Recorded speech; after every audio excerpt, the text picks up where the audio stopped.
got some great dancing going on backstage.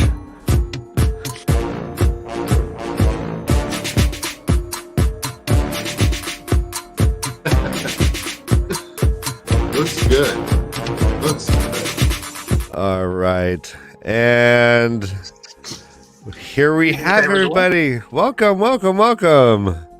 Welcome, guys. Can't ask for a more handsome and adorable group of guests. Yeah, no. I'm looking at you, Glenn, first and foremost. Me? And Okay. that ominous friend behind you. Elliot. He's All right. He What? just never shows up. He does not show up. I was wondering. No. I think he's scared of Bill. He should be. Yeah. How are you doing, Willow? I am fantastic and fabulous as always. As always, yes. Nice. Thank you. Before we begin, Glenn and Bill, you are part of Non-Terrestrial Half-Life. Is that correct? Yes. Yes, sir. Well, how did you get your logo? Who designed it? I actually had a friend of mine who's an artist draw up an alien wearing a tie-dye shirt because it fit with Glenn. So, I had him draw that up for us and kind of stuck. No, he's adorable. Can you tell us what your show's about real quick? You want to? I'll take it. We reread books that we read in the first half of our life and see if they hold up, basically. And we sometimes have guests. We've had most of the time we've had guests. And our rule of thumb is if one of the hosts and one of the guests have read the book the first half of their life, it fits our criteria. So both of us don't have to have read it. So we've got books coming up that I haven't read and Bill hasn't read, but our guests have and the other person has. So... And that's right. And an episode with the puppets from the Way of the Leaf just came out. We just did Catch 22. No, we did Nope. Cat's Cradle. Cat's Cradle. No, there we go. By Vonnegut, and we're doing 2 more by Vonnegut, and it's been super fun getting back into Vonnegut. Yeah, we're I'm doing in the middle of Slaughterhouse reading. 5 next week. Yep, I'm on it. it's going to be fun. By the way, I So want to it say is. congratulations, Jansen, on the home. Thank you. Yes, congrats. Very happy for you. Thank you very much. It's been a Our long impresario of information deserves no less. Yeah, it's got the largest library you've ever seen. An old school library with the ladders. Oh my Secret God. room of nothing but books. I'd be in heaven. All right, well, Jansen, you have some notes. Let's get into, let's start this conversation off. So first we're going to get general, talking about the books and how they deal with different ailments, how they describe them, and who cures them and who makes them, which is, it's fun to think about that part of it. And then if we have time, we'll get into some Age of Legends discussion, and then maybe some Fourth Age speculation. But And- yeah, Jansen, get into it. Everybody out there knows we're going to be spanning all of the books from the Wheel of Time. So if you haven't read anything and things you don't want to hear, especially really deep things, Go away. later. Okay. So yeah, there are a lot. This is one of the reasons why I really, really encourage fans of this genre to reread the books, because when you get to reread these books, you get to find out things you totally did not get the first. I don't know too many people who've read this series as many times as I have. I'm in the realm now of I don't remember how many. Oof. That's a lot. That is a lot. But you find so many little hidden gems, even in one sentence that some of the characters say. You're like, wow, it makes you go on tangents in your own mind of, wow, that's so huge. And it makes this world so rich and big, which is what Robert Jordan intended to do in the first place.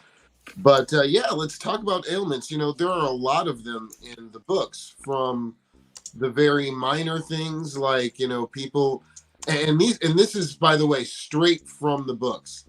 All of the ailments that I talk about will have come from the book. So everything from the common cold and, bad joints,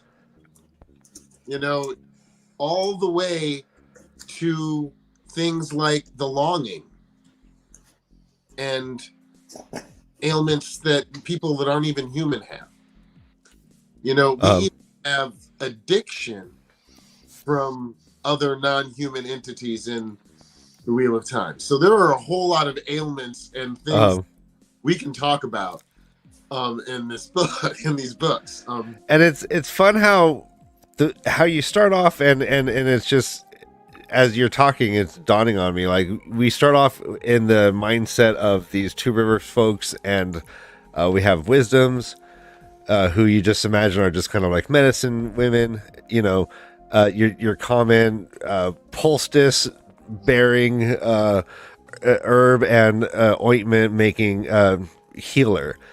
And then the world expands, right? And then so something that Nynaeve was dealing with, they had one word for it, and then the Aes Sedai later on are just, they have maybe another understanding of it, and they can heal it in a drop of a hat. It's fun to see how, as the characters progress and like experience the world, you also see how the people experience their own like bodies in a way, throughout the world. Yes. Yeah, in particular, the scene with Nynaeve going back and forth with the one wisdom lady she comes across, and they're asking each other how they would heal this other person, kind of checking their bona fides. That sort of moment is very, very awesome. It's always been one of my favorite moments in that book. Yes, that was, who was that? Mother Guyna? I believe Gwenna? so. I have Gwenna, my I think. Notes. Yeah, it was. Yeah, Mother And Gwenna. Mother Tyr. Gwenna, yeah. Yeah, and Tyr. The one who also taught Androl Ganghold how the craft. Yes. I forgot about that. Thank you for reminding me. Yeah. That is an awesome little detail that ties it all together. Yeah, I love it. And how do we speaking of like in that kind of mind frame of starting with the Two Rivers, do we think that like a majority of wisdoms are channelers without their own knowledge? I don't think. I think that the best are. Yeah, and they say that many times in the book. The best ones are. Because you know how when we went back to the Two Rivers later on in the books, right before Perrin and Fail left again, to go to seek Rand, a group of wisdoms came to Fail when she was holding court in the Two Rivers. And some of them were strong, some of them were not. And remember, that entire group of wisdoms could not listen to the wind. And they came Go ahead. to Fail for advice. I think it might actually be a little higher of a ratio as compared to the baseline population, which is what 1 in 1,000 can learn to channel, and 1 in 100 of them has the spark. Whatever the actual ratio is, it might be a little bit higher with wisdoms and mothers and the wise one type job. In the real world in Europe, they would have called them witch, but as good word, and not as a negative. But just because those who have that ability might have a more natural tendency, personality-wise, towards wanting to heal, and that's discounting the kin, all the knitting circle, right. All those women, and discounting them because a lot of them fill that role. And Jordan had in his notes that most of the kin rarely use their power.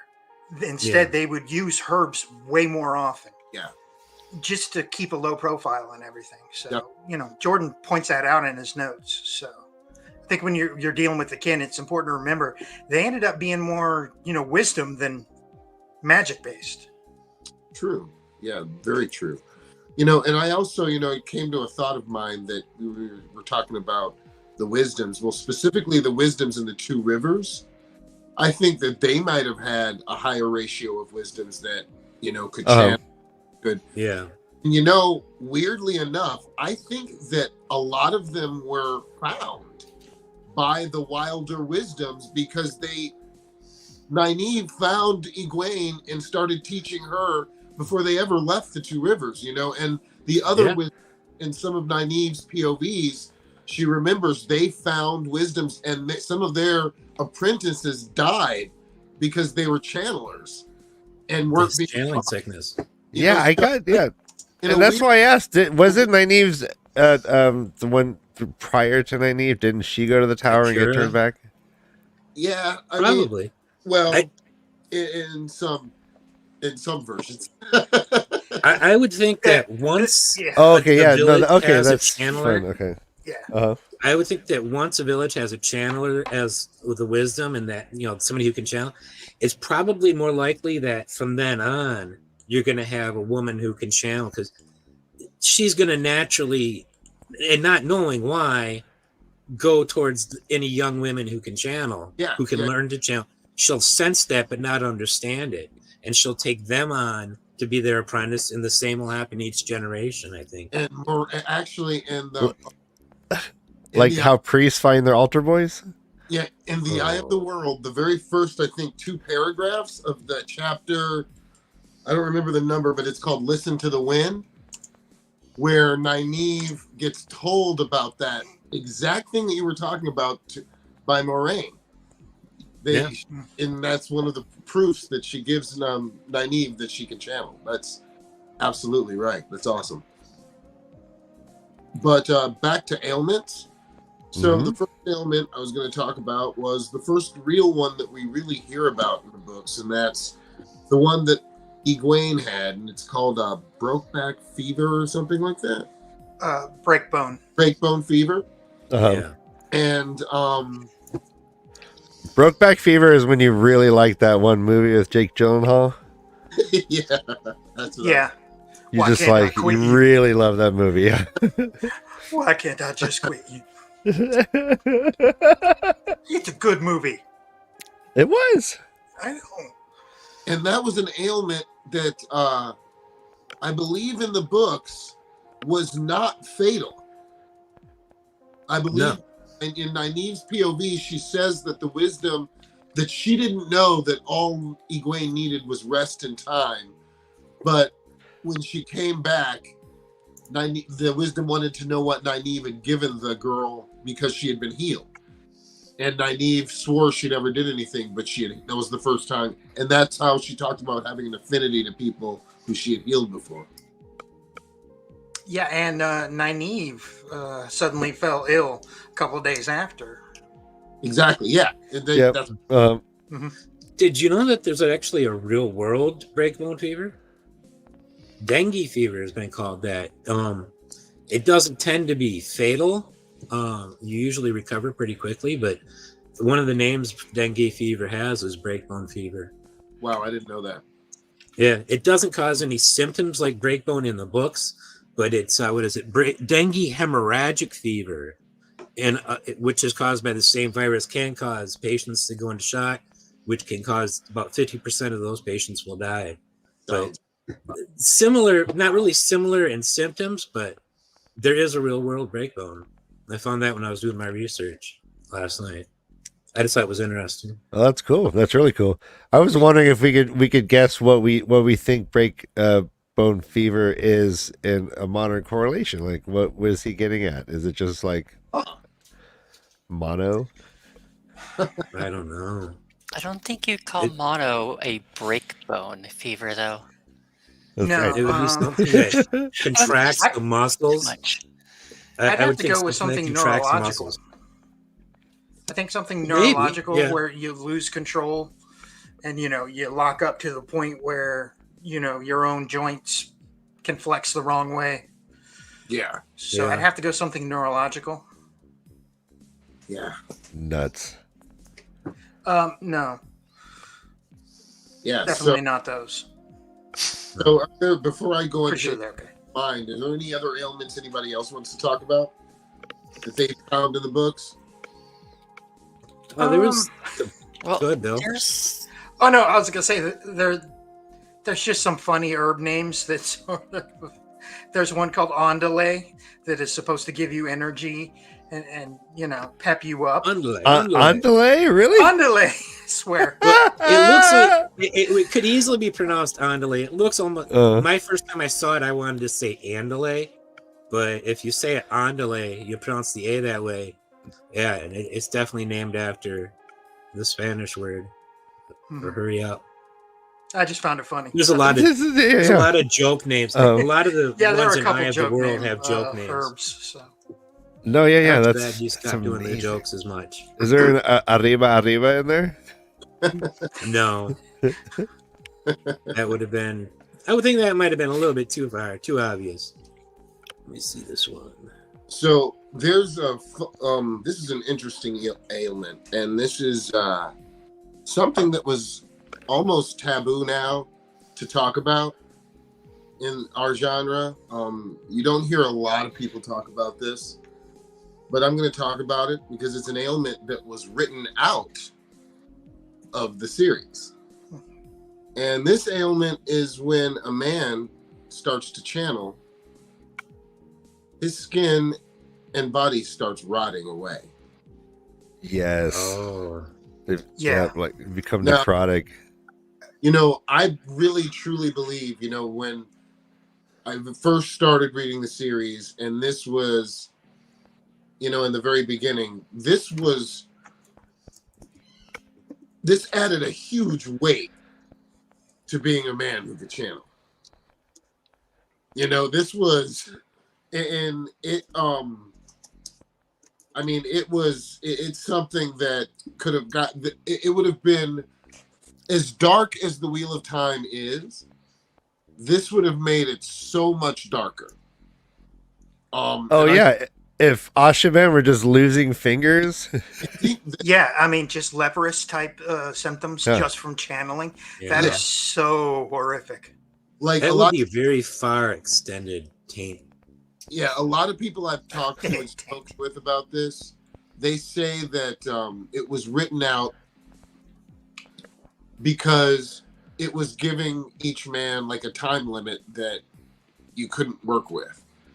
And I believe that Robert Jordan wrote this out because of how dark he saw it going. That's a possibility, but it also might be the amount of time it takes to get to that point. The books take place over, 2.5 years? Yes. I think, from the beginning to the end. It could be that aspect of the taint on a man who channels might take years, 5, 10, 15, 20 years. Well, channeling, very few characters in the books were males were channeling that long. Yeah, we do get some evidence of that in one of Rand's flashback. Like I believe it was Flicker. Yeah. So yes, and that's what I thought you were getting at. And that kind of begs the question about really what Flicker is, and are they alternate, like true realities, or are they alternate world timelines? Like, is it parallel like worlds. In one Flicker world that's what the taint does, but in this Flicker world we're reading about it just doesn't? Like I couldn't tell what he was getting at.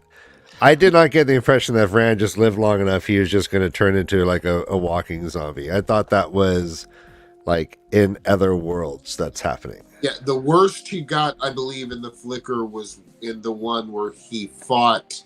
Yeah, like he was a bowman with no fingers. Yeah. And then again lose there. But yeah, it was I think it was a smart write out actually. It would almost whatever be his reason syphilitic. Seriously, because when you think about syphilis, what it does is it can cause you to rot from the inside, but you also lose your mind, and that's why it makes me think of the taint overall, because that's kind of, if you put those two together, you kind of get syphilis. Yeah, I went in a different direction with that personally. Willow, I want to hear what you... Wait, say it again, Willow? I've always seen the taint as being more like a prion disease, malformed proteins that basically zombify, attack other proteins that are similar to it, and then turn it into copies of itself. And the first thing prion disease does is attacks your nervous system and your autonomic system, things inside your brain. And it could potentially eventually start affecting other parts of your body, but typically they almost always go after your brain and brainstem first. Yeah, my father Mad had cow disease. Crutchfield-Jacobs disease, which is a prion led disorder before he passed. So yeah, I've experienced that, and yeah, it's they call it human mad cow. It's very disturbing to see. It's oh my god. Okay, I'm on Google now. Prion. God damn it! I know this show is gonna make me. I'm a hypochondriac. I now have prion disease. Okay, so I knew my fingers weren't falling off, but I don't know if something's making my brain go to shit. So yeah, it's a highly infectious brain disease. Yay! Well, I mean, not you, that body highly parts falling infectious, off. as it turns out. you'd have to eat the brain tissue of somebody infected with it to get it. Okay, Yeah. I added highly because I'm a little high. That's fair. That's And fair. It happens. It's hyperbole. My first thought when I read that description of body parts falling off, I can't help but think leprosy. It's been brought up, and it's not exactly the same, because the reason why body parts fall off on lepers is lepers don't have nerve endings. Well, their nerve endings in their skin is dead. They can touch something and not feel it. So they can get cut and everything, get a wound and not know it's there. And then it gets infected and then it turns gangrenous and whatever and falls off. That's why they lose body parts. It's not the leprosy itself that causes that. It's secondary infections that you're picking up after leprosy. All right, this is a good point by Noma Garden. I think the write-out was replacing it with different effects for each male channeler. Ooh, Which, yeah. okay, yeah. I actually really like that. Yeah. Yeah, I'm trying to think of any physical symptoms that were separated between the different male channelers. No, this I is know one guy just thought he... Yeah, like, spiders, the spiders, which we've all been there. Like, if someone saw me in that state and then, like, gave me something in my wine, I would not be here today. Well, we saw the direct. We saw... What else? Logan was scared that he was going to lose power again. He was fearful of that. We saw the shadows with Nafe. And then we saw with Androl, we saw the shadows a different way. Nafe saw spades in the shadows. And Androl, everywhere he went. And then we had one guy who could talk in his own language. That no one could understand. Did Androl have one? I don't remember specifically what Androl's was. The shadows. Yeah, I was just gonna say, Creeping shadows. Shadows. Yeah. There's a few that involve shadows, but I couldn't remember Androl's specifically. Yeah. And then Nynaeve cured Nafe of the fade ailment he had. And then there's so many, there's obscure ones. I think I talked to Ryan about this one a few weeks ago.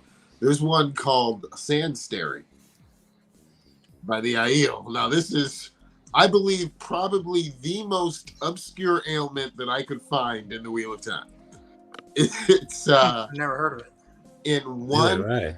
Okay, so you have to go back to right before Min helped Avienda figure out how to meet her toe to become a wise one. When she was doing the meaningless work. There is one sentence where Avienda talks about an ailment that some Aiel get called the sand stares. And it's where they just stand there and they've lost everything. Like they just don't do anything but stare. Fugue state. Yeah, it's a bit. I was like, they don't talk about a cure for it. They just talk about the sand stares, and I was like, huh, that's a new one that I never knew about. I wonder if it's related to the bleakness that they go through. If they're somehow, like it could, but she's implying that it's older than that. But it could be the bleakness. I think you're right. Well, that's and there's another ailment, the bleakness, where I believe a lot of people tried to self-cure themselves from the bleakness by becoming lifelong guy shine, and or a lot of them moved to farmatting for some reason. A lot of Aiel men moved to farmatting. I don't know why, but they were all the ones that and with the bleakness. It's in Rand's POV when they go to farmatting and they get caught there. Maybe to just remove themselves from any influence of the power. Maybe. I mean, that's the only logistical reason I can think of for going there. See, I thought about that, and I wondered if they were all men that possibly thought that they could channel. So That makes sense. First, they went there to stop it. I think that's what I gathered from it. Well, you can relate that back to the time of madness, where male channelers would go to steadings and ask Ogier for sanctuary. You know, in the same way to sort of kind of cut themselves off. And that just made things worse. Debatably, yes. Yes, there is a debate about that. Mm-hmm. Yeah, because it extended the period of the breaking, the time of the breaking, because eventually they had to leave the steading and they went nuts. Yeah, but does the light actually become victorious if all that stuff doesn't play out in the exact way it played out? Exactly. Change one thing. You could also say that it's more like gently taking the night out of someone rather than just ripping it out. The fact that it was spread out over a long period of time might have softened the blow, given people more time to flee and not get completely devastated by all the channelers. Yeah, I mean, there were survivors. And like you wonder how, like at some points, like you hear about like nuclear holocaust and only like the cockroaches will survive. Like, well, they talk about. I mean, you know, when they're leaving, when what was his name, Van Eye or whatever, when he's leaving with all the Aiel, right before the complete breaking, and they all have their toiletries, and they all have, you know, it's hundreds of thousands of people, and by the time they get to finally get to the waste, it's what 10% of that. And then by the end of the books, it's like 3%. Yeah, they kind of had a rough go of it there, especially when the rest of the world is willing to lash out. You know, particularly at people who they know won't fight back. So yeah. So that's it's fascinating. We bring up sand stairs and we bring up the bleakness, and I oftentimes criticize how like the Aiel culture raises children, and how kind of I feel like unnecessarily brutal they are, especially when you counteract, like, you know, we're just in our first time reader chapters. We're in that chapters with Cat Swain and meeting up with, I'm gonna forget her name, that's super powerful wise one, and then basically the whole like he needs a laugh and cry conversation, and they have the water ceremony. Like, the wise women know like that people need to be like not so hard, right? But yet they raise every person in the Aiel waste to be super hard, and then you see them like being susceptible, I say, to like, you know, when something changes in the environment and like the scaffolding of their belief system kind of like is questioned, all of a sudden they literally become depressed. They just kind of like mope off like Aiel Eeyore, just like, oh, padoop padoop padoop, and they have they become like emasculated in a way, but also just like, I don't, it's, I just basically super depressed. And it's fascinating. I guess what I'm getting at is like, do you think that, are there any like cultures where we're seeing this similar thing like this, or is this distinct to the Aiel? Like, have we seen anything like the bleakness and the sand stairs is. I think the waterway was kind of the bleakness as well. And I don't know if you guys don't know what the waterway is. It's another obscure thing, but it's what the Emair, the people who lived on the islands of the sea folk, they followed the waterway. Uh-huh. Their prophecy was once that hand on Tremalking blew up was to kill themselves. You know, and that's pretty bleak to me. Yeah. Yeah, it had a very Jim Jones feel to it. Yeah, exactly. We all drank the Kool-Aid, and so it goes. The kids first, and you know, it was that was a pretty bleak thing. But as far as like, you know, the Aiel with the bleakness, you know, for me, it was more of something that was completely shameful for them. Because if you imagine being an Aiel following GeekyHippie for thousands of years or however long, you know, for 3,000 years or 2,000 years, and always thinking that Westlanders were beneath you because they did not follow GeekyHippie, and then to find out that every last one of your ancestors had broke their own vows, had to be devastating for some of those people. And you know, I agree with you, Ryan, when you were talking about how all the Aiel were, you know, bred and raised to be strong. I mean, to be hard. I think that it was like Soralia said, the strong ones, not the hard ones, that survived the bleakness. And it was also, she also used that analogy with Katsuin when she asked, do you believe a man should be hard or strong? And I believe Soralia's answer to that was hard shatters, strong endures. I think that's what she said. Yeah, it was Soralia talking to Catswain. That's what I was referencing. And she asked Catswain, and then Catswain didn't answer, but Soralia answered for her. And that's when Catswain said, "Yeah, he needs a laugh. He's too cynical."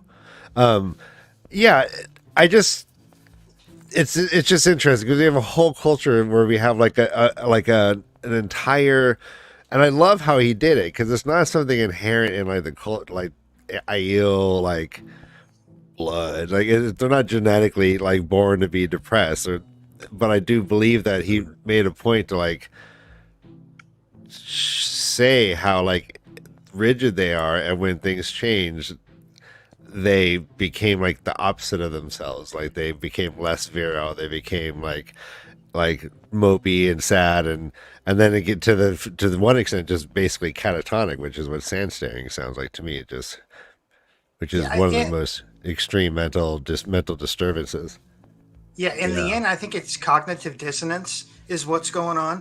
They're so rigid about their honor and their war ability and their ability to fight that the minute that's flipped on its head and like, no, actually, you were peace loving and you wouldn't raise a hand to anyone.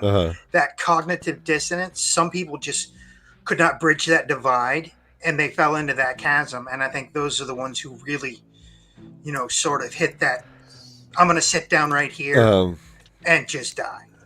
It reminded me of one of the reasons why I love Tuon, not to totally go wildly askew, but when she was informed that basically like channeling exists because all that shit, and she's like, yeah, like you could have channeled, and she's like, it should have been the moment that shattered her, and she's like, yeah, but I didn't make a choice to do it, so it's not, let's move on. Like, it was so awesome to see her being like nimble and able to take all that in and process it and then just like cast it aside, whereas we have like the Aiel just being like, no.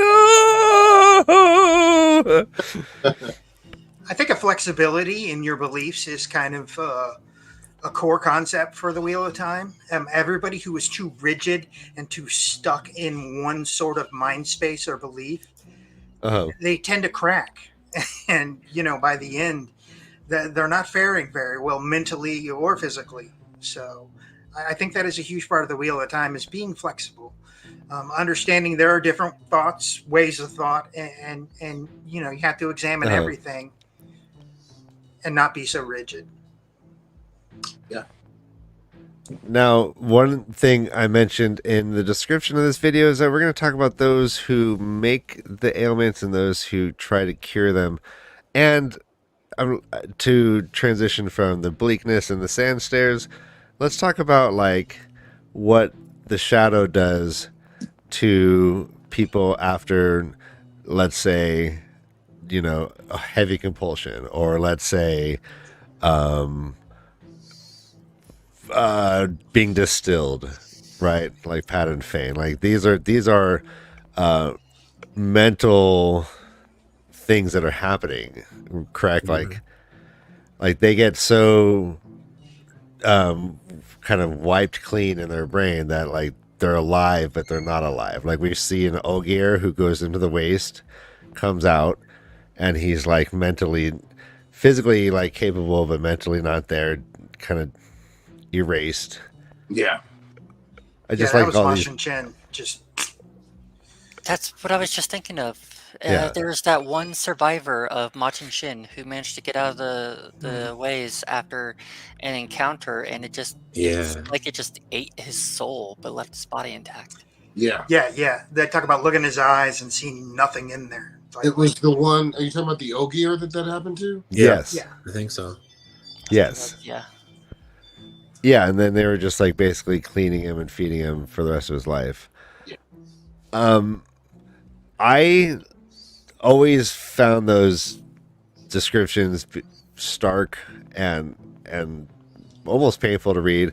And in light of everything I know about Robert Jordan and his experiences, like each one of those seemed to be like levels of PTSD, like the variety and the breadth and width of PTSD responses are happening in these different ways. And I always thought of him like kind of like expressing that experiences or those experiences of seeing his comrades, what he might have gone through personally, which I would love to have like been able to get some sort of like more like honest memoir from him, but something to that effect, because he, you know, I've worked in mental health for a very long time, and rarely do you come across like someone on those extremities of life, but when you do, like you come away from it like changed. It like if you're an empathetic human being at all and you spend an hour with someone who's been quote unquote distilled by life, it changes you. So I always thought that Robert Jordan kills it with all these, and it's cool to see how like they emanate in different ways. But yeah, like catatonia is real, and you can have people in catatonic states for a very long time working things out. My sister, when she was in her teens, I think, would sometimes go into a fugue state in early 20s, I think. But with counseling and medications, that went away. But yeah, I remember it's kind of scary when you see somebody just suddenly blank and they out. don't respond, you know, and they're sitting there, they look, other than being perfectly still and not responding, they look normal. It's just all of a sudden they're just not there. Yeah, it is pretty like when Varen is compelling all the sisters in the camp, she's pulling them aside and secretly like putting this like compulsion, and she talks about how she learns it from like all the different novices who like learn to get shit out of their dad, whatever, blah blah blah. But she's like, oh, this, you know, she said nothing I do will harm you, and then she's like, yeah, but you will die within like 10 years from this. Yeah. Which is fascinating. And I wanted to Gawain just what does something similar when she breaks Masahana. Yeah, Gawain just yeah, completely slides her cheese off her cracker. Yeah. Well, yeah, they take everything. it's fun to think about the kind of the brain body, the combo or whatever, how they mix together. But Varen like does something to these people, and it's just all a mental thing, but it will literally shorten their lives like by hundreds of years, which is fascinating because I mean, and I horrifying. think it's not necessarily like that she is physically killing him, but when you like take away someone's like wills or take away their autonomy or take away their the undergirdings of the things that make them feel like a human being, if you take those things away from someone, like it can literally have such a deleterious effect on the body, even though it's a mental process, that you can kill someone in that way through mental stress, through all of these things. So it's fascinating. Robert Jordan's amazing. Yeah, I don't know if I'm making think- any points that are helpful, but these are just my thoughts that have come up thinking about these things.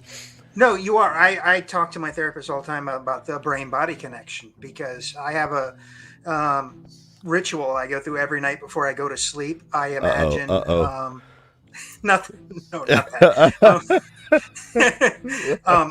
I imagine the cancer, and I imagine the cancer being attacked by different sci-fi spaceships from different series. And I do this every night. And my therapist is like, "That's a great thing, because believe it or not, there is a brain-body connection." Yeah. It's like, so continue to do so. If it's working for you, do it. That's why I don't. That's my get favorite upset. story. I'm sorry. That's so great. Glenn, I'm sorry. Phil, thank That's you. That's great. amazing. That's why I don't get upset when people I know go for the more woo-woo cures and fixes, because there is that brain body, and if the brain really does believe that something's going to heal them or get rid of their sickness, there's a good chance that it actually will. Yeah. It's that placebo effect. And so, if somebody does, like what Bill does, that works, but, if somebody does some, religious type ceremony to, like laying on of hands for healing, the person having laid on of hands actually believes it, it's probably going to help, or it could help. Not necessarily probably, but it could help. And when it does, then they've got confirmation that laying on of hands works. So, but Yeah, I mean, we do recommend everyone go see their doctor for regular checkups and for any reasons. But yes, if you do want to go to faith healers, that is your choice. Yeah, placebos are strong. We are amazing, just meat bodies with like computers, and the computers are often misunderstood. But let's get back into Wheel Time and the ailments and the cures. Do we have any examples of anything that is not able to be cured by the one power, but is curable by poultices and ales and all of that?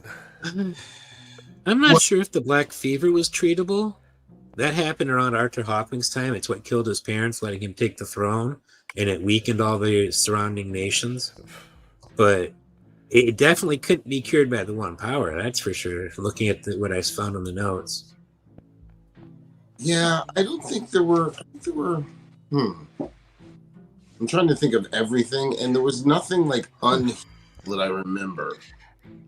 I would have to say not necessarily a specific disease or anything like that, but the fact that you couldn't use the one power on yourself to heal yourself meant that, say, Reds would have been very they would have benefited greatly from learning how to wrap their own wounds and splint broken bones and whatnot, just because if they're out in the field by themselves, they're just going to have to make do with That's a good point.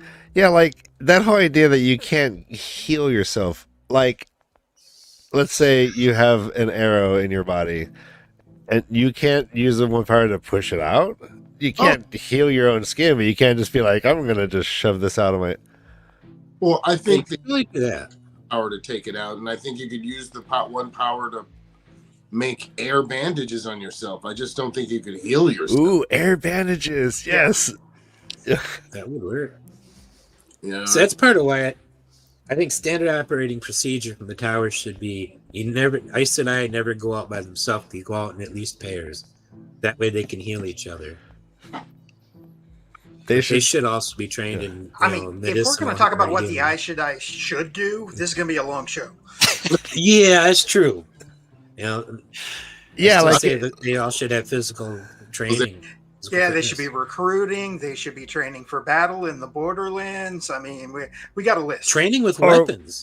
Or we could specifically just stay with the topic on hand. Why are there not are the Aes Sedai not morally responsible for creating hospitals in every town and city in Randland, healing people? Though, they just don't do it. Right? Yeah.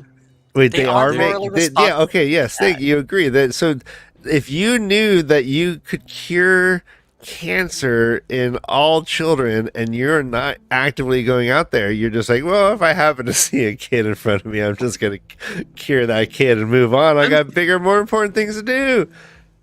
Like, I'm yeah, sure there Jansen, was why are there no Aes Sedai Kaiser Permanentes? Well, I think there's a reason why we don't find like things like cancer and things like that in the Wheel of Time, because I think the Aes Sedai would have eradicated that a long time. Is that something that can really be eradicated, though? Well, I mean, it'll show up, but they have means of detecting and getting rid of it relatively early, I would think. They do talk about people bringing people to the White Tower to be healed. Mm. So, and that could be and they don't necessarily say how many different things that those things. Yeah, all right. All right, yeah. LBF, you're killing me, man. You're killing. Who's the boss in Simpsons? I feel like that's who wrote that. Mr. Burns. Yeah, Right. Mr. Burns wrote that. All right, so Robot Adventures says it was cured in the Age of Legends. What was cured in the Age of Legends? Was all these things, cancer, gonorrhea, syphilis, was all this cured? I don't know why I put those two together. Like, and they're all like the same phylum. Well, Catswan is proof that they did not cure being an a-hole. Yes. That's only alcohol can cure that. I won't repeat the Hound's line about no cure for being a. Yes. Yes, I'm not gonna say that. No. But yeah, the one thing there's a best preventative in all of Randland to avoid getting sick, and that's to be able to channel, because channelers are immune to disease and infection. They can't get infections. And I think when you're a channeler, you kind of tend to not think about other people's illnesses and sicknesses and injuries nearly as much, unless you're a yellow, of course. But they just don't think about that subject as much. Well, I mean, can we look at how the Aes Sedai's own arrogance and dismissal of herbs led to almost their entire downfall with Forkaru? Yellow, because they were so dismissive of herbs, and other things. Yeah, they moved the on. Aes Sedai Turned around and bit them. Or the yellow Aes Sedai weren't nearly as. They actually used herbs when channeling wouldn't have been as efficient, because it took too much energy to heal with a channel.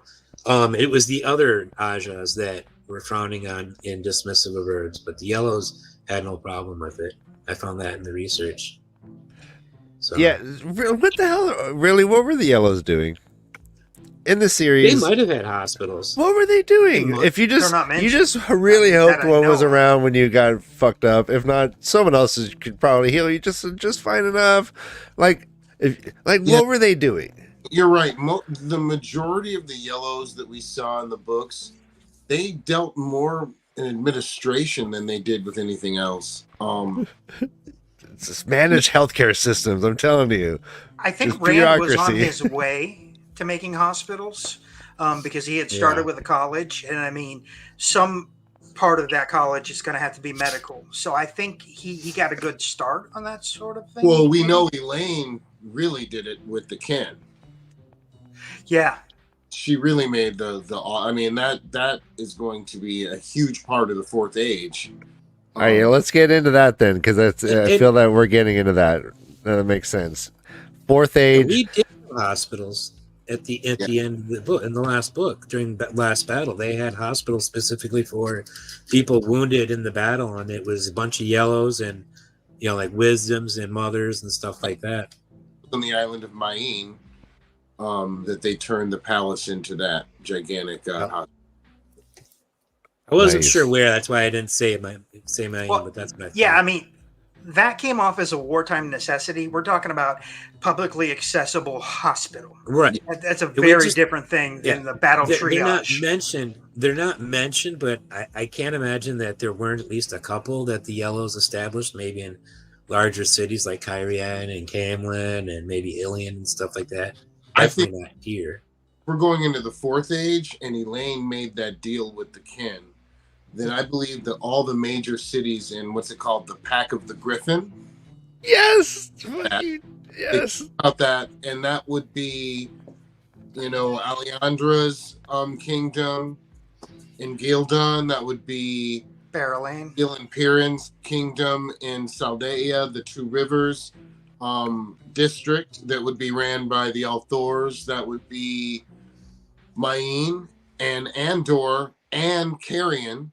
So all those places we would think would definitely have public hospitals ran because they were all being Elaine's pact and the Pact of the Griffin, and they would all have the same technologies, the same, traveling, places, and they'd be doing hugely in trade. So you have to believe that they would all have a spot that they would have a med place. Will they work with the Ashaman? Or will the Black Yes. Tower be like? Will it be like Anthem Blue Cross versus Kaiser? I think they're going to have to work together, honestly. Yeah. But I think that Didn't Damer Flynn bond with a yellow or something, or was it a non-yellow? it was a yellow. I thought he I it believe was a yellow. Yellow. Yeah, I mean, the two of them, I can't imagine. Probably the first thing they do in the Fourth Age, the two of them, is establish a hospital. Because One they're arm. just so good at healing the two of them. Yeah, he only has one arm now. All right, yeah, this has been brought up several times when we talk about the White Tower and why it sucks. Ishi, so I'd love to know more about this. The degradation of the Yellow is just another Ishi's successes. Through the Black Is Tower. that clear that that's what happened, or are you just putting two and two together to make Ishi? To me, yes, it's 100% clear, but I've read the book like 13, 14 times. My first read through, did I think that? No. Honestly, I didn't even think about it. Later, absolutely. I can see where his fingerprints are pushing people in one particular direction or another that will, in the future, kind of screw things up for the people on the side of the light. So, Was it like my the first read? No. was it like one of Anything- the Amerlins dying? Like, how would you diminish the Yellow? Like, what? It's simply by changing their focus. Instead of helping the people, we're going to have them do, these Research and development. Yeah, sort of things. And it's just a slight misdirection from the focus. And after centuries, that slight misdirection, now they're not even thinking about it and haven't thought about it for 100 ingrained. years. It's devastating. So, And anything that you can trace back to the Black Aja, like the degradation of the Yellow, you can blame on Ishi because he controlled the Black Aja. So yeah, definitely this was Ishmael. Yeah. It was definitely his fault. Yeah, absolutely. That could be why we don't actually see yellow hospitals in major cities. But I still think there might have been some, he just never mentioned them. I think Nynaeve would definitely step in and sort of start working with the tower to establish some in the Fourth Age. I don't see Nynaeve not doing that, no matter who she had to fight to get it done. No, I mean, Malkir would have the first. if not for Nynaeve is one of only two people I can see on the Fourth Age even being the head of the Yellow Aja. It would either be her or what's her name? Why am I blinking on this? I can't. I will Trying to think of probably any never be able notable to yellows. fill in the blanks for you, Jensen. I just want to say from here on out, the moment you're trying to remember a name or some obscure thing, don't look at me. No. Yeah. This is an easy one though. This is not good. I can't. She's the old lady. She's the strongest channeler there is. Olivia. Yeah, she was in the Olivia. Saladar party. She was a Damani. No, Samitsu? no, I'm talking about the old, Not the Damani. She was in the Cheerio. Saladar party. no, the old grandmother in Saladar. Yeah, when Egwene changed the rules on how old somebody could be, Yes. she came along and She was more powerful than Olivia. SH. Oh no. The droid is faulting. hold on, is it? Starts with an SH. Nope. Sharina Malloy? Boy, that's it. All right, Hey, light look at blinded that. fool. LBF. I'm Because- surprised Noman Garden didn't jump right on that one. In the Nynaeve's accepted test, Serena is ordering her around as an Aes Sedai.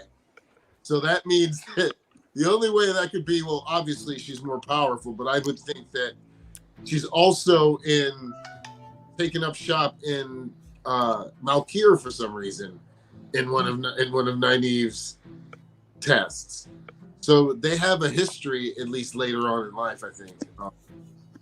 And it's either that or or she's the Aes Sedai advisor to Nynaeve in Malkir or something like that. I could see both, honestly. And I'm okay with both. So So either way, we sort of win. yeah, she's a great character. I thought she was a great character. All right, so we're in the fourth forgot age. about her. We have, every city you go into, all you got to do is look for the bright yellow building. That's where you go to get healed. Now, if you really are really fucked up, you get traveled, you get gatewayed to the primary hospital, which is manned by men and women who can link up into circles and do the real heavy duty healing. This is my utopian. Do you think that there are... Okay, so this brings me back to the Age of Legends. What do we know about the Age of Legends when it comes to like medicine and healing? We know that a lot of crazy, gnarly, bad experience happened from this Forsaken. Honestly, we only get bits and pieces. So what can we put together? Do you think... They had genetic engineering, so they could cure quite a few diseases with that alone. Like nobody could cure Samael's scar, heal it, but it's implied that Samarhead could. I always assumed Samael tried to keep it. I thought that's why he had the scar. Yeah. He didn't want to get it. like German officers. Yeah, one of It could have been healed. In Grendel's POV, she says he could have healed it a long time ago, but the only person alive today that could do it would be Samaraj and Summerhog. And That's amazing. sure to do. That's probably because it stayed. See, I just learned that a lot of World War II or World War I German soldiers or just officers all have these like scars on their faces, and they kept them there, or they put them there on purpose, like as a badge of honor. Wouldn't they have been from dueling while in university? Because I know they used to have dueling, fencing, but no face mask. So crazy. Yeah. I'm like, this has enough issues. I don't need to cause more. Thank you. I'm wearing a helmet. Right. I mean, you're already unlovable because... Never mind. No, that's fair. Yeah. I mean, my wife loves me. That's all I care about. I'm good. No, not you, man. I'm talking about the Germans. Yeah. I'm talking about the German officers, not you. You're a beautiful baby boy. All right. Samuel refused to have it healed, which is interesting. And also, at any point, I think you're a Forsaken. You could just make yourself look different. I can totally picture him being like, "No, leave it. It fuels my hate. I hate Lutheran." All right. So, what do you think the average age of a normal human being will be in the fourth age? You're born 100 years after the breaking. How long are you going to live? Do we get to include Aes Sedai in this metric? No, I'm saying normal people. I mean, Aes Sedai could be intervening throughout your entire life for sure, but non-channelers. Ancestors back during the Age of Legends lived to at least 200. Yeah, I was thinking 150, 200. I think. Yeah, I was thinking 120. I think one of them was 80 years old and just almost in the prime of his life or something like that, or just middle age or something like that. So yeah, like between 150 and 200, I think that would be pretty much how it would go. Aes Sedai living much longer. Yeah. All right, I just gotta. Well, yeah. So yeah, sorry. They didn't. They That's had insane. this special face mask just for certain. Oh. Yeah, that would make I didn't sense know because they that. always had it right by the mouth area. I insist, only a scar on this side, right here. Special little port opening right there for you to. I have a nice one. I've got a cut right here in my eyebrow. Somebody threw a belt buckle at me from like 5 feet away, and it caught my eyebrow right there. But it's a nice little scar. I've told people it was from a knife fight, and they believed it. You know. Yeah. I have a crack This is that damn, starts you're right lucky. about here. Anyway, You're One full time of that. I convinced a friend that I still had my soft spot as a baby, and I had him check my head for it. ooh, nice. That was great. It was. He's over there just pawing your head, going, "I don't feel it. it took like feel it." it took like 10 minutes before him to be like finally start checking my head. But yeah, I got him. That's funny. I like that. Well, Uh, funny, you guys were talking about preventative medicine. We even have preventative medicine in the Wheel of Time. And we see that hugely with the wise ones with something they call caressing the baby. Mm. And it is a ritual that they did to The Elaine. happy ending. I know, and I'm giggling too. It's Like that's the behind the curtain service that you get. Children.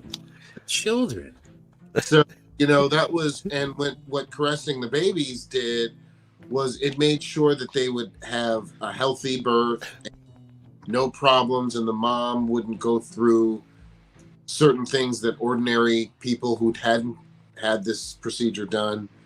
And it looked through all the flaws and cured the baby and made the baby okay. So that was really cool that they do that as far as a preventative. Was that like okay. How Was do they- is that over the belly? I don't know. Like how are they massaging this? How are they caressing the baby? Well, they're using the one power. One power. Okay. Yeah, they're using the one power, and it tells them all sorts of things like the sex of the baby, whether the baby's healthy, if they're, growing and, their heart's pumping, blood's going, 5 fingers, 5 toes, all those things. Would they use delving, you think, for that? That might It's related to healing. I just looked it up. It's actually called caressing the child, which is an easy the child. Yeah. None of this I'm is straight like headed. making me happy to talk about right now. And I hope we just move on. It's your show. I mean, we can do that. Yeah. I don't know. No, I'll be an adult about it, but everyone should know we're talking about a fake world. Yeah. Fake diseases, fake cures. that I understand. Fiction. It's a lot better than dealing with our own real diseases. And I mean, that's just a Right. bummer. Yeah, so the more we know about like what yellows can do and what the Aes Sedai can do, it does seem like an immoral abomination that they did not just like have someone stationed at least within a square mileage. So Jansen, you can't hear you, buddy. What are you saying? I said I completely agree. Yeah. Yeah, me too. I mean, it's a complete failure with the community that, they loved a puppet so much. Drink. Sorry. I used Thank puppet you. in a Great. negative connotation. Drink. Gotcha. That isn't. Yes, you are obligated. It's We'll drink in solidarity. yeah. You threw me off with that one. I didn't expect that. Sorry. It's all good. Sorry. But yeah, it's yeah. So and throughout the books, it's just like the reputation of the Aes Sedai seemed like the most important thing to them. Like, Yeah. they loved the idea, like, oh, don't insult an Aes Sedai, you'll regret it.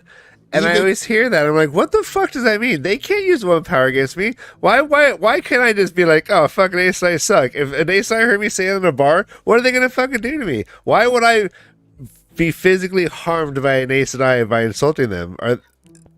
You wouldn't Go. be, Because but they'll they may have talk to somebody your else hurt boss, you. get you fired, get you divorced, get you. I mean, if they wanted to. Yeah. Not that I think Yeah. your average Aes Sedai would do it, but they Well, do there's- have that capability of twisting your world. But It amazes me how very different the mindset of Aes Sedai at the time of the books is compared to Aes Sedai, the Age of Legends. Now, the Aes Sedai, it seems like the Age of Legends Aes Sedai took their name seriously. You know, at least that's the impression that I got in the books and from somewhere else that we can't talk about. Yeah. But with the modern era, they really don't care about anybody but themselves and probably stopping wars from happening. But it's all about what they can control and what they can do. And very few of them seem to actually have any concept of helping others, of taking Aes Sedai, servants of all, seriously. yeah. Instead, they make everybody else their servant, is what it feels like. Yes. Yeah, except like, Moraine and who With the- Yeah, there's always there are exceptions. notable exceptions.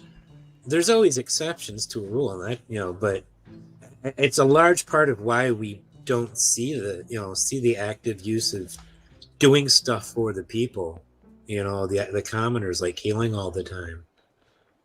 Yeah. They just Right. they're not servants of all anymore. No, and that's clear, and that's I actually didn't think that we were going to get into this, but it is kind of blowing my mind. Like right now, there's so many like people in our world right now who could use some freaking Aes Sedai intervention.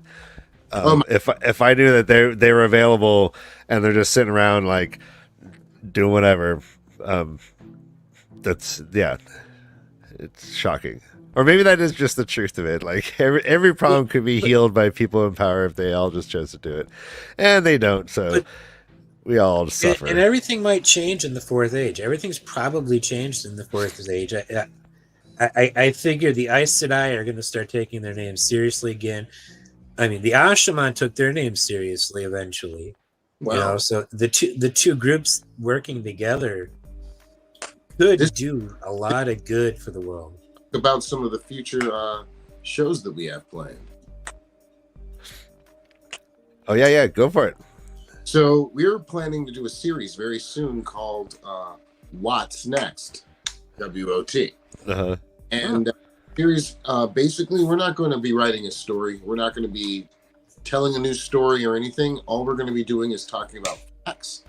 But we're going to talk about a series and lay down everything that's going to be and where it is and who it is and all of the things the stage has opened. And people can take their conclusions from where the Fourth Age is going to go from there. But we're going to give everybody an extensive list of everything and everybody who's there, who's ruling the world right now. I What love the sound. Darks are running, Yep. what Darks are there, what artifacts are still left, what places are talked about that they haven't even found yet. There are a lot of things. Where's the Horn of Alir now?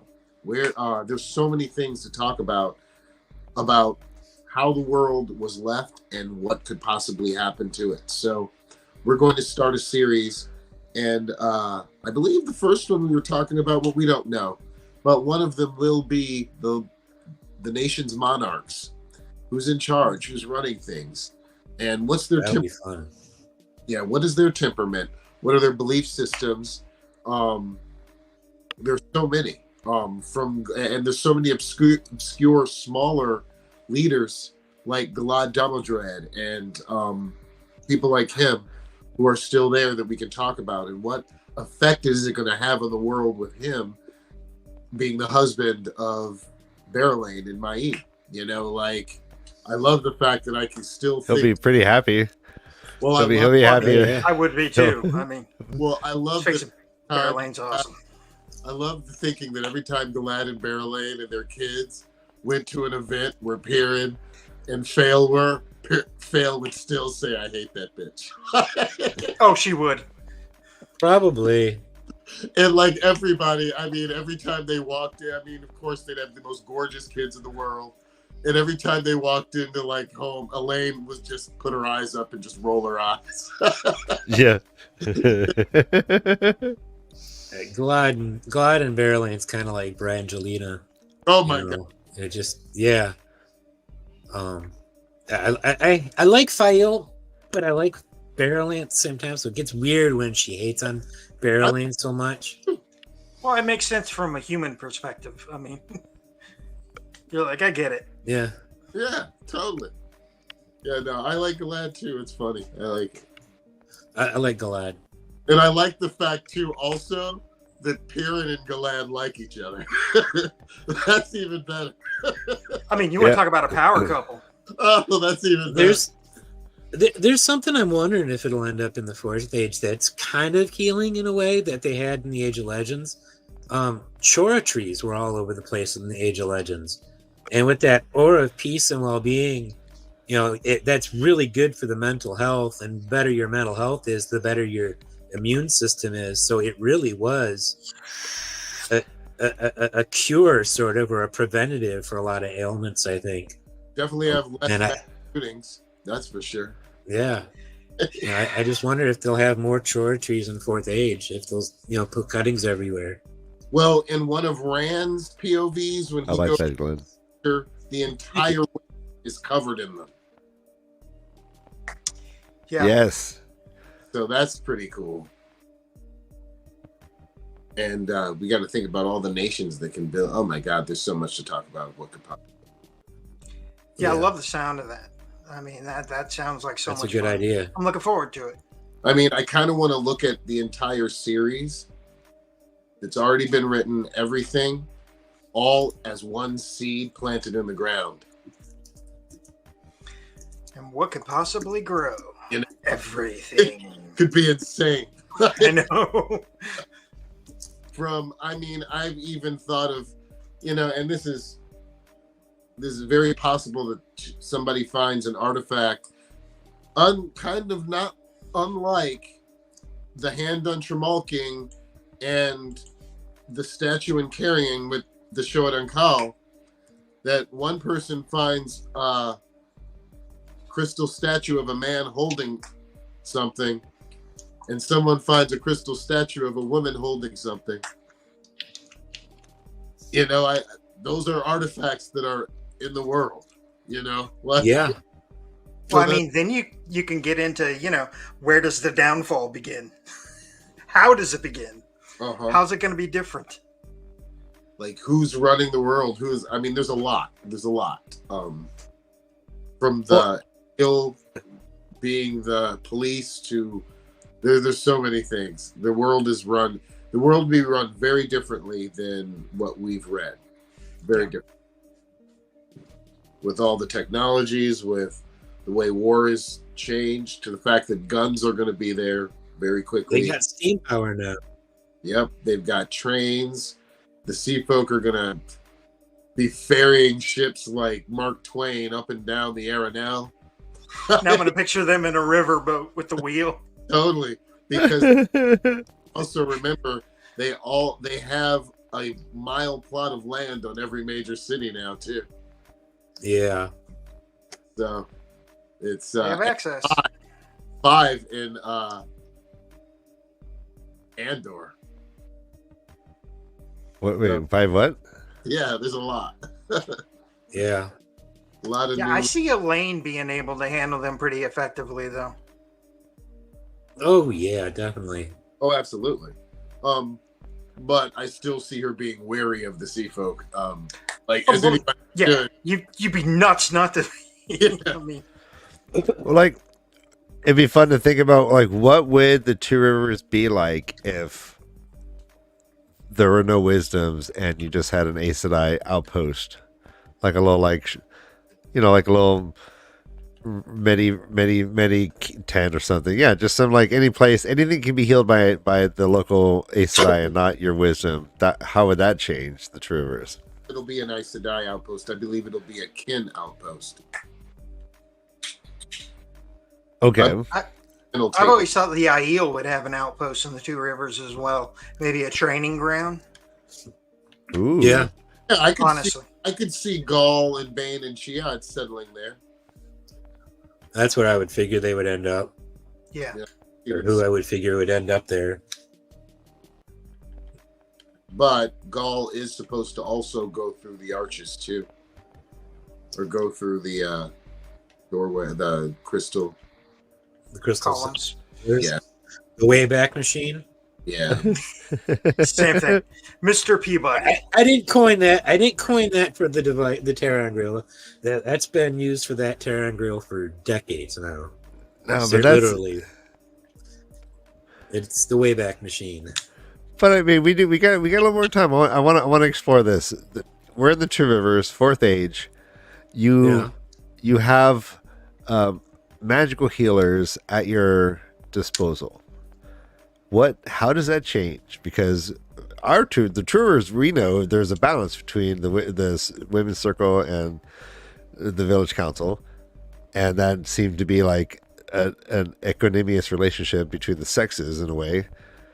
And now that one of those is undercut strongly. Like now you don't go to the wisdom, you go to... Most likely, I think that because of how things are working in the world now, and how people can come and can go now, I believe that the wisdom of the Two Rivers probably would be 95% a channeler, and one who had been trained by the kin or by somebody else, and they would just have that position in the Two Rivers. Okay. Yeah, that's what I think. I think that would be. Yeah, I think that I think that the majority of the wisdoms would either be channelers or trained by those channelers. I think that's Right. I think the women's circle and the village council are still there. It's just the wisdom or the current healer, whoever it is outside of those two systems. So all town business is still handled between the two. Yeah, but somehow But it's not something that has to go to Perrin, because it's all still Perrin's realm. There's a lot of stuff that Perrin would make the decision on, or Fael. I mean, it's going to be Fael. Let's face it. Well, I think that Perrin and Fael will be in Saldaea, and Tamal Thor will be running the things. Ooh, you think Perrin will leave? No, he was named the Two Rivers by Elaine. If Daddy Tam ran the Two Rivers, you know that the Aes Sedai aren't going to be pulling their Daystamar manipulative bullshit on him. He wouldn't put up with that. No. I actually believe Alejandra might marry Tamal Thor. The Queen? Yeah. Oh, wow. They know each other. They've been through a lot. He's now the steward. Yeah. And his last name is all Thor. And she is known to attach herself to people to help her realm. I think that she could easily do that. That would be interesting. That's just speculation, though. That's just my mind going out there. No, everything we talk about the Fourth Age is going to be speculation unless we're using specific quotes from the books. The epitaphs at the beginning of each chapter, or the beginning of the book. I mean, and the end of the book. I mean, because the we Fourth get some. The Shan Shan are still the biggest problem in the world, always. Shan Shan need to burn. I don't see things going well for them in the long haul. No, I don't. In the Westland at all, especially with our troop of Walker Texas Ranger Aiel. I definitely see some conflicts going on there. Well, I think I see Terangriel, new kinds of Terangriel being made. I see things that can be made that could counter the Idam. I even see things that could be made in hospitals with the standing flows where people could get in and get healed. I mean, there's all kinds of things that could happen. I mean, the standing flows were something that they talk about that they had in the Age of Legends, where ordinary people who couldn't channel could use terrestrial like someone who could because of the standing flows. I gotta believe that at some point someone would make something like a guy. What was the guy's name that we talked about? Corlin Jorbison, the guy guy from back in the Age of Legends who created some of the most fantastic terrestrial. There's somebody like that will start inventing new things. So one of Elaine's kids. That's my. Oh yeah, it's a very good one. Yeah, one of her kids grows up and becomes a terrestrial expert. Better yet, one of her kids and one of Avienda's kids together, because those two together could find out everything they needed to know about any terrestrial that's ever been made. That's true. I always thought of standing flows as kind of like our electrical wiring, you know, where you've got the electricity going through these wires is a standing flow, you know. It's a current. You know, you just plug in. It's a current. You just plug into it. Yeah, we got that. Where did we That's get shocking. Where did we tap into it? from? Was that Alviren? I think it was yeah, because she said how she could believe that they would let ordinary people use the power was beyond her. Yeah, that was Alviren's POV. Yeah. Jansen, you're amazing.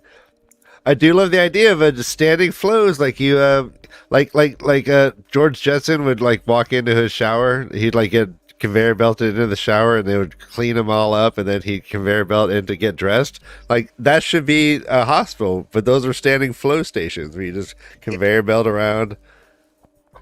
I like the idea of a sort of an infinity symbol where it's just flows, you know, rolling back on themselves until there's a circuit completed in the middle that allows access to that power irregardless. Oh, I do too. That'd be interesting. That's very romantic, Bill. I have issues. Yeah. That was very poetic. The yellow Aja car wash, yes. It's like getting deloused. Well, the thing got, you know, from the standing flows, like, because the Age of Legends is supposed to be like like our time. So I figured the standing flows, like Sidene was blue, Sidar was red. You know, in the lines, in the electrical lines. That's what I figured it was like that. That's so great. I can see that. My question is all right, if we have all these yellows and whatever the Ajman that do healing want to call themselves out there healing, and we have these potential hospitals of channelers doing healing, is there still room and a place for all the herbalists? Will there still be herbalists, or do you think that the number of herbalists will go down? Well, you have to consider places like Tyr that are wary of, that have, or places like Medicea. All the Shanshin places, they still don't believe in, they don't want to get healed by like anybody. They and there were more male, I guess you call them hedge doctors in Amadisia than anywhere else in the world. So they were still doing their craft, I think, after everything. Even Galad had one who was a guy expert in wounds. I forgot his name though, but my guess is that the herbalist will work hand in hand with the actual channelers. I think there will be a relationship there where they connect. It's like doctors and pharmacies, essentially. Yeah, that's what I think it's going to be. With the pharmacist being a bit more hands-on. Like I know, but like the diagnosis and the prescription themselves.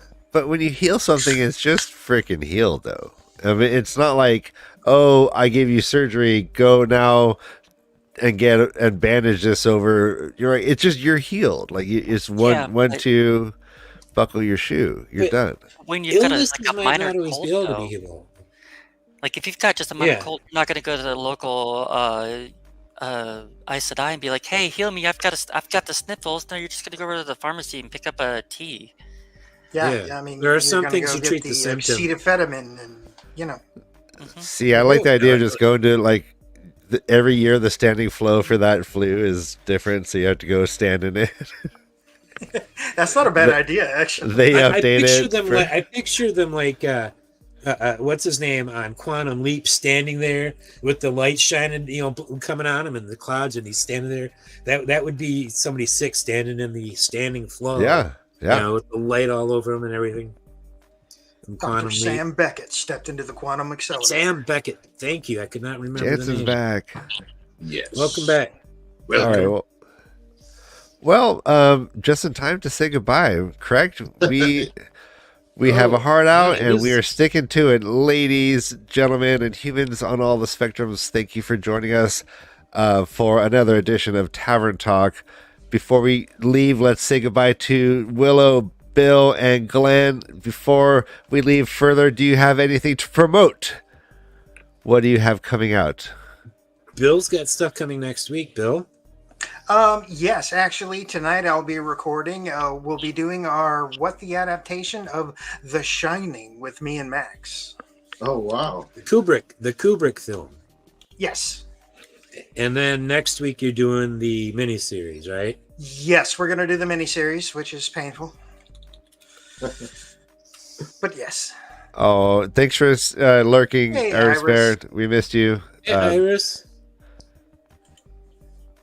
All right. That's a really great point. All right. Next Sunday, Non-Terrestrial Half-Life has our review of our reread of... Yeah. Don't worry about that. We'll get that on Twitter. We don't want to. Okay. Yeah. Ooh, Right. look at that. Look. I'm not allowed to promote this yet. Sorry. Real time management. That was amazing. Well, All right, we see. All right, and Willow, do you have anything to promote? Nope, I'm just here. All right. No, you're more than just here, Willow. Thank you so much for joining us. Jansen, how about yourself? Until next week, anything to promote? nothing to promote, just still striking, but still happy and still pushing and moving on. So you guys, love you, all of you. You guys stay up. Yeah. When all else fails, stay up. Stay up. No final words are spoken. Until next time, run for your lives. This is the way the